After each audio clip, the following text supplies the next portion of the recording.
اپنی زندگی کے اندر ترقی چاہتا ہے اور پھر اس ترقی کو حاصل کرنے کے لیے کوشش کرتا ہے، محنت کرتا ہے. اور ہم بھی جو اس ملک کے اندر موجود ہیں اس کی بنیادی وجہ یہی ہے کہ ہر بندہ اپنے مستقبل میں ترقی چاہتا ہے. لیکن میں نے یہاں پر جس سے بھی کلام کیا ہر دوسرے بندے نے مجھے یہ کہا کہ حافظ صاحب اطمینان قلب نہیں ہے، اطمینان قلب نہیں ہے. اس کی جو بنیادی وجہ ہے نا کہ قلبی سکون حاصل نہیں ہے، اس کی بنیادی وجہ بھی ہم ہیں. کیوں؟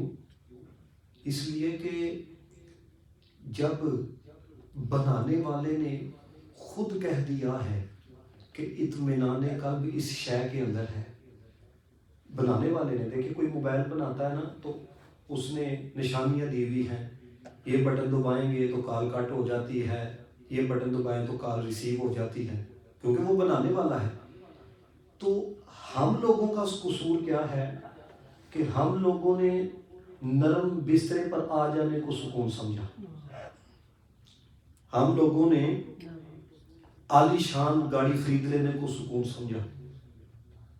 تو وہ سب کچھ حاصل ہو گیا لیکن پھر بھی سکون حاصل نہیں ہوا. غلطی کس کی تھی؟ غلطی ہم کی تھی. کیونکہ بنانے والے نے یہ کہا کہ الا بذکر اللہ تطمئن القلوب، یہ دلوں کا جو چین ہے نا یہ میرے ذکر کے اندر ہے. اب آپ دیکھیں ایک بندہ وہ ہے کہ جو چٹائی پہ سوتا ہے اور ایک بندہ وہ ہے جو نرم بسترے پر سوتا ہے. جب دونوں کو نیند آ جاتی ہے نا تو دونوں کا سونا برابر ہو جاتا ہے. دونوں کا سونا برابر ہو جاتا ہے. حضرت ابراہیم بن ادہم رحمۃ اللہ تعالی علیہ یہ جو کہ بادشاہ تھے تو رات کا وقت تھا تو آپ نا چھت کے اوپر کسی کے چلنے کی آواز سنتے ہیں. اب بادشاہوں کی نیند بھی بڑی نازک ہوتی ہے. آپ نا رات کے بعد ایک دم اٹھے تو آواز دے کے کیا کہتے ہیں، آواز دے کے کہنے لگے کون ہے جو اس وقت چھت کے اوپر ہے؟ تو بولنے والے نے کہا ایک اللہ کا بندہ ہے جو اپنے اونٹوں کو تلاش کر رہا. ایک اللہ کا بندہ ہے جو اپنے اونٹوں کو تلاش کر رہا ہے. اب مجھے بتائیں کبھی آپ نے سنا ہے کہ چھت کے اوپر بھی کوئی اونٹوں کو تلاش کرے؟ میدان کے اندر تو کیا جاتا ہے، جنگلوں کے اندر تو کیا جاتا ہے. تو حضرت ابراہیم بن ادہم رحمۃ اللہ تعالیٰ علیہ بلند آواز سے کہنے لگے رات کا وقت اور وہ بھی تم اونٹوں کی تلاش میں لگے ہوئے ہو، چھت کے اوپر تو اونٹ نہیں ملتے. تو پھر اس نے آگے سے جواب دیا ابراہیم بن ادہم اگر چھت کے اوپر اونٹ نہیں نہ ملتے تو پھر نرم بستر کے اوپر خدا بھی نہیں ملتا. تو کیا ہے الا بذکر اللہ تطمئن القلوب. یہ ایک بات ہمیشہ یاد رکھیے گا، رب کے ذکر کی ہمیں ضرورت ہے، اسے ضرورت نہیں ہے. کیونکہ سبح للہ ما فی السماوات و ما فی الارض، فرمایا زمین و آسمان میں جو کچھ بھی ہے ہر ایک وہ اللہ کی پاکی بیان کر رہا. جو کچھ بھی ہے وہ اقبال نے کہا نا کہ صبح کو باغ میں پڑتی ہے شبنم فقط اس لیے. یہ صبح آپ نکلے نا تو آپ نے دیکھا ہوگا کسی شبنم پتوں کے اوپر موجود ہوتی ہے. صبح کو پڑتی ہے باغ میں شبنم فقط اس لیے کہ پتا پتا تیرا ذکر کرے باوضو ہو کر. سبحان اللہ. ٹہنی ٹہنی تیرے تخلیق کے گن گاتی ہے، پتا پتا تیرے ہونے کا پتا دیتا ہے. تو یہ جو ذکر کی ضرورت ہے یہ ہم کو ہے، اس ذات کو نہیں ہے. اور آپ کو پتہ ہے تقریباً 4000 سے زیادہ مخلوقات ہیں جو اللہ تعالیٰ نے پیدا فرمائی. ہر شے اللہ کا ذکر کرتی ہے. صرف 2 مخلوقات کو اختیار دیا گیا، انسان کو اور جنات کو. فرمایا کہ کرو گے ثواب ملے گا، کرو گے تو اطمینان قلب نصیب ہوگا، نہیں کرو گے پھر ہم پوچھیں گے. ایک بزرگ تھے تو علامہ عبدالرحمن صفوری نے لکھا، کیونکہ بس اوقات میں نے آپ کو پہلے بھی کئی دفعہ کہا کہ شیطان کا ہر ایک کے ساتھ وار ایک جیسا نہیں ہوتا. اب وہ اللہ کا ذکر بھی کرنے والے تھے، اب پھنس کہاں پہ گئے؟ پھنس یہاں پہ گئے، ہم ذکر کرتے ہیں آواز آتی ہے، تو ہر شے اگر ذکر کرتی ہے تو آواز کیوں نہیں آتی؟ اعتراض آ گیا نا، کیونکہ ہر ایک کے ساتھ اس کا وار ایک جیسا نہیں ہے۔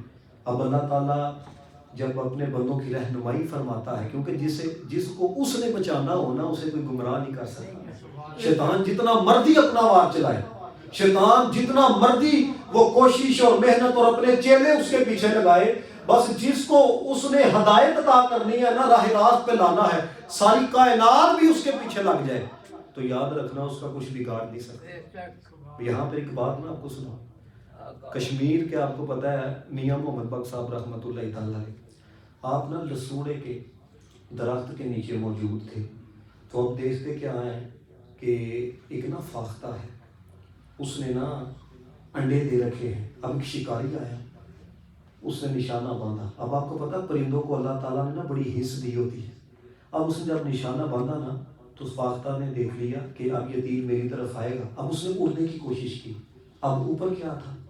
اوپر ایک باز پھر رہا تھا، اب وہیں پہ ٹھہر گئی اور کہتی کیا ہے، یا اللہ اگر ٹھہرتی ہوں تو یہ نیچے والا مارتا ہے، اگر اوپر جاتی ہوں تو اوپر والا مارتا ہے، تو میں نے سن رکھا ہے تو سب کچھ کر سکتا ہے، یا اللہ تو مجھے ان دونوں سے بچا نہیں سکتا؟ تو سب کچھ کر سکتا ہے، یہ بتا رہا ہوں کہ جب اس نے بچانا ہو تو پھر کوئی کچھ بگاڑ نہیں سکتا۔ اب اوپر کیا تھا؟ باز تھا، وہ اوپر جاتی تو اس نے اٹھا کے لے جانا تھا، اب اگر ادھر ہی ٹھہرتی تو نیچے والے نے نشانہ باندھنا تھا اور شکاری کے شکار کا اس نے نشانہ باندھ جانا تھا۔ تو غیب سے آواز کیا آتی ہے؟ یہ تو دو موتیں ہیں، یہ تو دو موتیں ہیں، یہ دو چیزیں ہیں، ایک نیچے والا انسان ہے، اوپر والا باز ہے۔ جب ہم نے بچانا ہو، ساری کائنات بھی تیرا بگاڑنے آ جائے تو تیرا کچھ نہیں بگاڑ سکتا۔ اب ہوا کیا؟ میاں صاحب کہتے ہیں میں دیکھ رہا تھا، سانپ نے نا وہ شکاری کے پاؤں پہ ڈنگ لگایا، اب نشانہ لگانا تھا اس نے فاختہ کو، جب اس نے ڈنگ لگایا تو نشانہ اوپر کو ہو گیا، سانپ کے ڈنگ سے یہ مار گیا، تیر سے وہ باز مار گیا، بچانے والے نے بچا لیا۔ تو جب وہ بچانا چاہے نا تو یاد رکھیے گا کوئی کچھ۔ اب رہنمائی کس طرح ہوئی ہے، وہ بچے کس طرح، کیونکہ پھنس تو گئے کہ آواز کیوں نہیں آتی ہے۔ اب قضائے حاجت کے لیے جب گئے نا تو پہلے آپ کو پتہ ہے پتھروں کا استعمال کیا جاتا تھا پرانے زمانوں کے اندر، اب انہوں نے پتھر لیا، اب آپ کو پتہ ہے کسی روٹی کے اوپر اللہ کا نام لکھا ہو نا تو لوگ کھاتے نہیں ہیں، وہ فریم کی صورت میں گھر میں لگا لیتے ہیں۔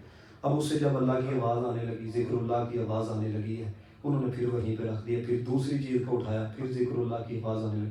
اب وہ بڑے مجبور ہوئے، اب میں کروں تو کروں کیا، نظام رک گیا نا۔ پھر غیب سے آواز آئی کہ ہمارے ہر کام کے اندر کوئی نہ کوئی حکمت ہوتی ہے، اگر ہر چیز کی آواز آنے لگ جائے نا تو پھر مجھے بتائیں، اب اگر آپ سبزی لیں اس سے ذکر اللہ کی آواز آئے تو آپ کھائیں گے؟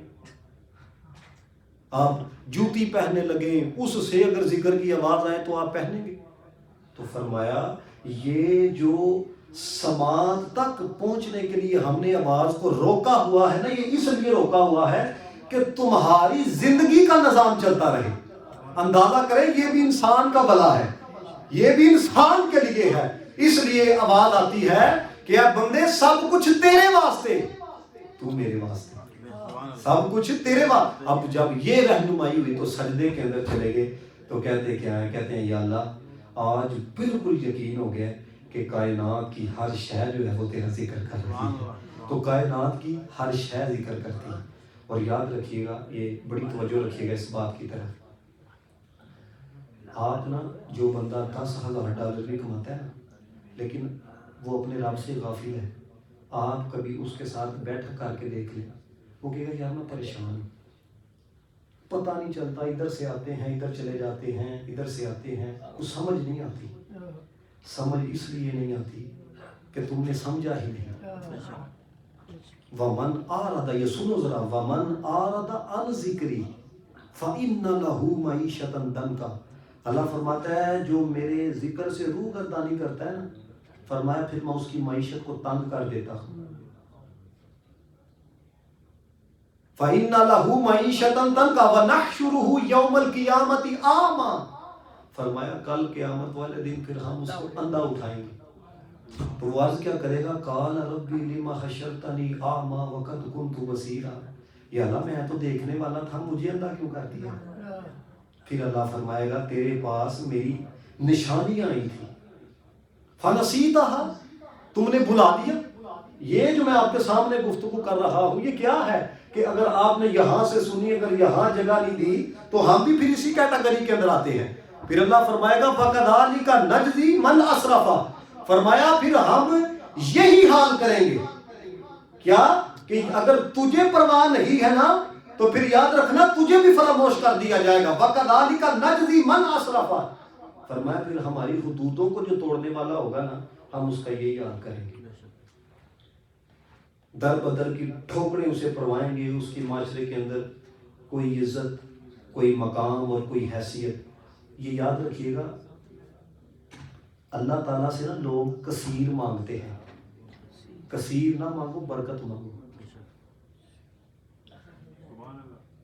کثرت کا مل جانا وہ کثرت یاد رکھنا خسارے میں ڈالتی ہے، جو کثیر بھی ہو اور غافل بھی کر دے، اور وہ قلیل جس میں برکت ہو لیکن بندہ اپنے یار کے ذکر سے غافل نہ ہو۔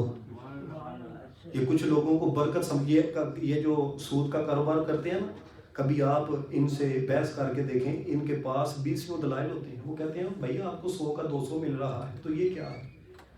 اندازہ کریں یہ اللہ کی بنائی ہوئی مخلوق ہے، اور رب کہتا ہے یہ نہیں کرنا، کیونکہ وہ اس کو 100 کا، وہ 100 کے 120 نظر آتے ہیں، 120۔ یہ برکت نہیں ہے، برکت اسی کے اندر ہے کہ اگر آپ 5 بھی کما رہے ہیں نا، اس 5 میں سے بھی وہ آپ کے 3 لگواتا ہے، 2 تمہارے پھر بچ جاتے ہیں۔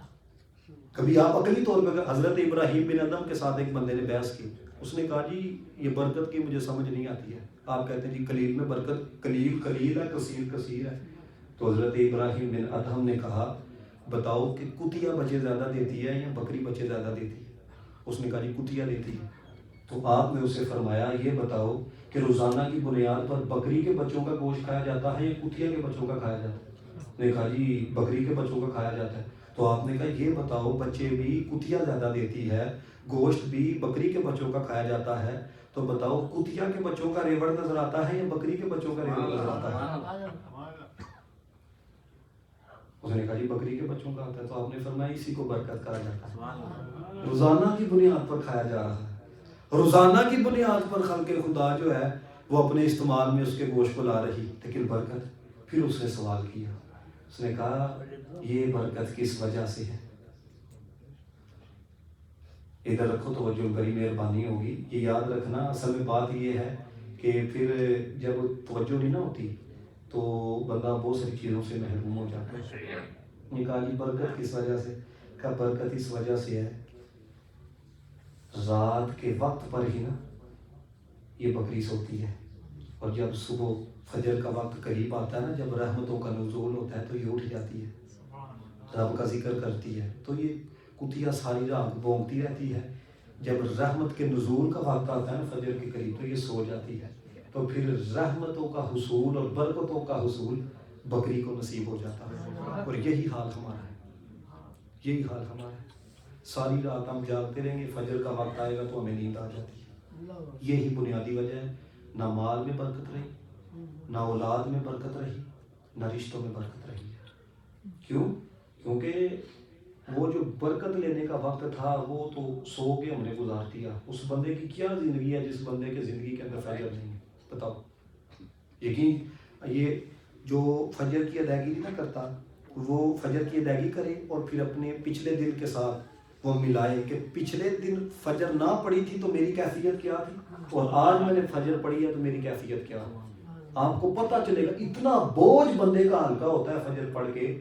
اور پھر میرے نبی رحمت صلی اللہ علیہ وآلہ وسلم نے تو ارشاد فرمایا، حضور نے فرمایا فجر کی جو پہلی 2 سنتے ہیں نا، پوری دنیا میں جو کچھ بھی ہے نا ان سب سے بہتر فجر کی پہلی 2 سنتے ہیں۔ نعرہ تکبیر، اللہ اکبر، نعرہ رسالت یا رسول اللہ۔ اسی لیے اللہ کا ذکر کریں، اور قربان جائیں. یہ راتیں لمبی ہیں نا, اگر آپ 10 بجے بھی سو جاتے ہیں نا, 2 بجے پہلی دفعہ آپ کی آنکھ کھلے گی. آپ کے ساتھ بھی ہوتا ہے کہ نہیں؟ 4 بجے کھلے گی آنکھ ہے, ایسا ہوتا ہے 1-2 دفعہ آنکھ کھلتی ہے.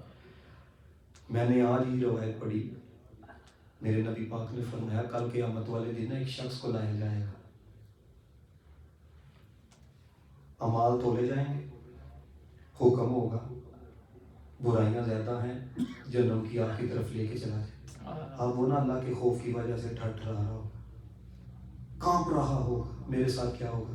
اللہ فرمائے گا او میرے فرشتوں, پیار تو دیکھو یار اس کا, میرے فرشتوں کو دیکھو تو صحیح, کوئی ایک آدھی نیکی مل ہی جائے, دیکھو کوئی ایک آدھی نیکی ملے. اب فرشتے دیکھیں گے, کہیں گے یا اللہ ہم نے اس کے عملوں کو الٹ پلٹ کر کے دیکھا, کوئی نیکی نظر ہی نہیں آئی.